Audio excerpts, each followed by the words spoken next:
Tribune, in fact, has taken a different look at how the elections in Karnataka were being held. And Is there another way? Is there another angle to no, look at these elections as well? what they have in fact focuses on what was the EC's role during those elections. And interestingly enough, the editorial in the Tribune says that Karnataka poll shows EC's independence has been diluted. And this was by Zoya Hassan, who is a professor emerita for JNU, who has written this particular article. And she says what are the reasons why she feels that the power of the EC has been diluted. And she in fact says that the EC's arbitrary handling of complaints led to the absence of a level playing field in Karnataka. And she was talking about how the sovereignty remark was not taken action upon, but at the same time, when the Congress had gone and asked for the issue about having votes. Do you really feel that it wasn't a level playing field? What's your take on it? Well, it depends, because during an election, a lot of complaints have been coming in.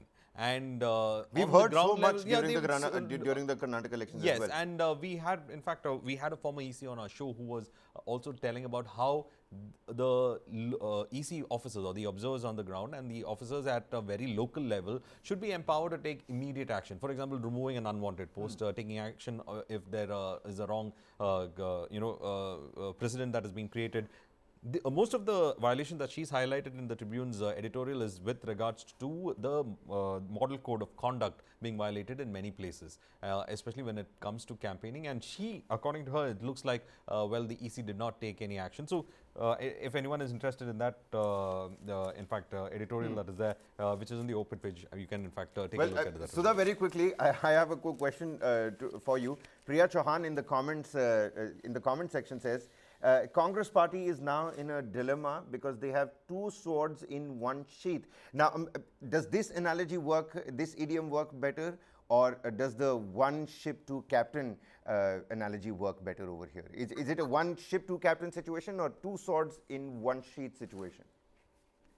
I think two swords in one sheath is much better right now, because look at them both. I mean, look, it doesn't behove well of Siddaramaiah to be shrill and strident.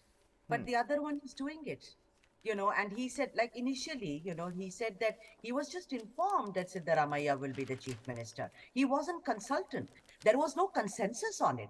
So, Shivakumar being the shrill and the strident one, and we're also, we've been reading news about Praveen Sood, all of us, the way he called him Nalayak and everything. Shivakumar is known not to mince his words, and please, let's not attribute to his young age as in comparison to Siddaramaiah. That is how Shivakumar is. And I think there are two, ek mayan mein do talwar, that is the best idiom, the best metaphor which can describe. There is no love lost. Let's be very, very clear about it. The deference will be, all that politeness and everything will be once Mrs. Gandhi arrives, and they will all be standing there and listening to her. And I think that is the moot point, and we should keep a very, very keen eye on that what happens when she arrives, because Kharge has spoken, Rahul has spoken, but it is her when she comes. And I guess at that time, they will become like two captains who are trying to steer one ship which will take them to the final destination, and that being 2024. Well, let's hope it's not the Bermuda Triangle and get lost over there in that particular area. Pankaj, any particular headlines that you're going through? Yesterday, Varghese and I were discussing about how the BJP thinks that, once Amit Shah, Prime Minister Modi, the top brass have bottled down on a decision, there is no going back on it. There is no rebellion per se. The Congress party, on the other hand, says that, we've got internal democracy, everybody has their own say. So, discipline versus having your own say, what really weighs heavier on the scales here?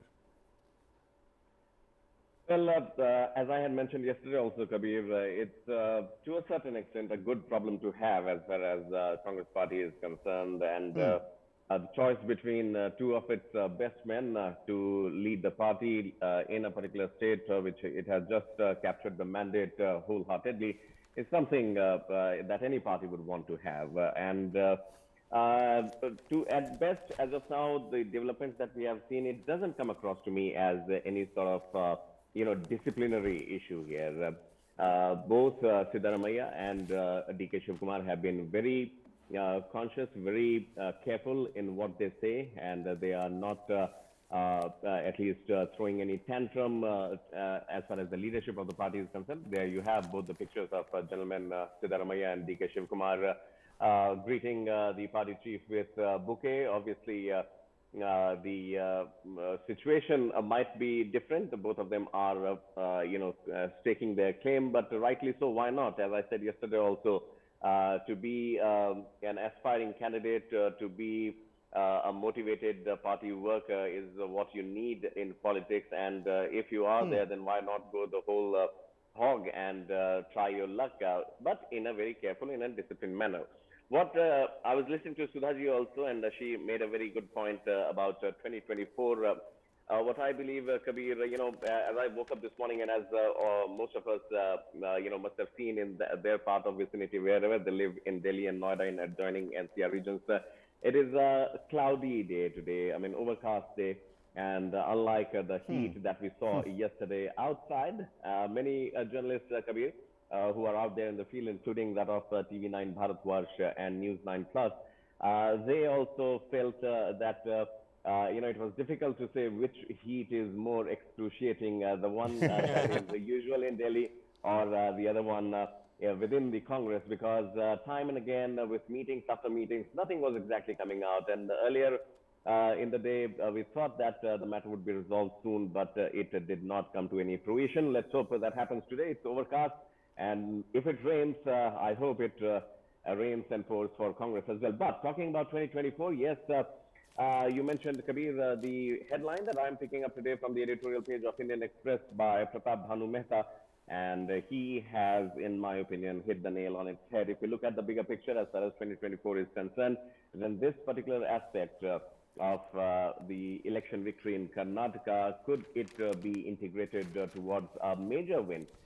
vis-a-vis Congress and BJP? I'm not talking in terms of coalition politics. I'm not talking in terms of who comes with whom. But Pratap Bhanu Mehta writes, so one of the remarkable things about Congress victory in Karnataka is that the support, it cuts across the classes. But at least in Karnataka, there is overwhelming evidence that the minorities, the socially and economically marginalized groups, supported the Congress in far greater proportion. The big question is whether this will portends a national fault line that can be exploited, or rather the questions to be asked is under what conditions and messaging can this be done in national